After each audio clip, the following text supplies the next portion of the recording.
this is Jessica DeMassa at the HISA studio here at HIC 2017. I'm with Antonio. Antonio, can you please introduce yourself? Antonio Benanti. I'm from the Department of Health and Human Services and I do the sector design there. Fantastic. So we were talking a little bit about what's going on in the health informatics and digital health space in Australia. So from your perspective, tell us what's going on. Yeah, there's a number of things that are happening. Definitely a lead towards different ways that we see technology coming into Australia. Obviously there's trends that are happening across the world that we're leveraging. We're definitely looking at privacy. We're looking at interoperability a lot and we want to share information. So we've got My Health Record, as you would have heard. So we're looking outside to see how Europe has done this. We're looking to see how America's gone about it. We do like the Obamacare thing and how they did continuity of care there. So we want to leverage some of those concepts and make them real here, but also get the learnings. So, we're looking out there and trying to look at how people are using that terminology these days. Everyone's got a different term for how we take on healthcare and technology in the industry. And there's many elements to it, of course. So talk to me about some of the challenges as far as particularly let's talk about cybersecurity. So what are some of the things that are on your radar there that you're trying to, mitigate? So I'm on the community of practice for HISA, and really we're at the beginning because we're trying to find out really whether people are aware.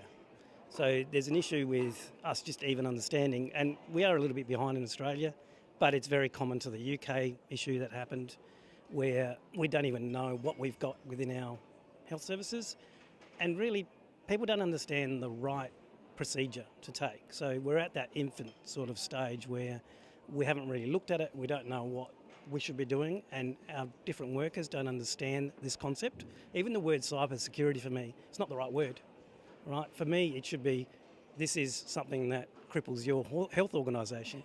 That would be better to a board who has to spend a bit of money on something that is very technical.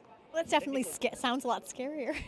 Well, that's what we need to do, though. Yeah. And so, how do you sell that concept and get a board to pay?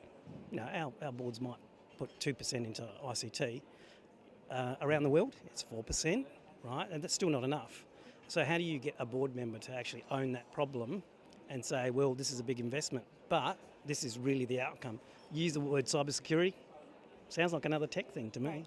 So the board is, and getting funding for these initiatives is one of the barriers that needs to be overcome. Are there other challenges that you see in terms of wide-scale adoption of more standardized security? Well, security and just technology in general, right? Okay. So it's a culture change thing, right? So in my role, what we do is we look at technology, really look at what does that mean for the person and a change in the way we operate, which is, your day-to-day as a person, as a clinical person. But it's also about the structure of an organisation. So if you can't move the environment and actually say, well, in America, for example, or in England, I tend to work with health services more, bigger entities. The structure around ICT is either centralising, and that's around putting an EMR in. When you do that, you have to actually have common processes. Right. So you need a culture change, right? So you need that to happen, which then leads into cybersecurity. So if you haven't got a common process and your organisation is not structured like that, you can't move forward. So it's balancing that sort of, I suppose, really your business strategy with an ICT strategy, and we're trying to influence that. So we're looking around the world and going, how do you do that? How do you influence that? How do you get the people on the ground to even understand that? And how do you get your board to understand that? So what's the opportunity here? Talk to me about what you're most excited about and what you think that the future of health could really hold here in Australia. My ideal scenario is that we've got deep, rich systems with data, and data is it's like a chest of gold, right? And we don't have the funding available to us to put in. Probably in the US, an EMR is just a staple thing.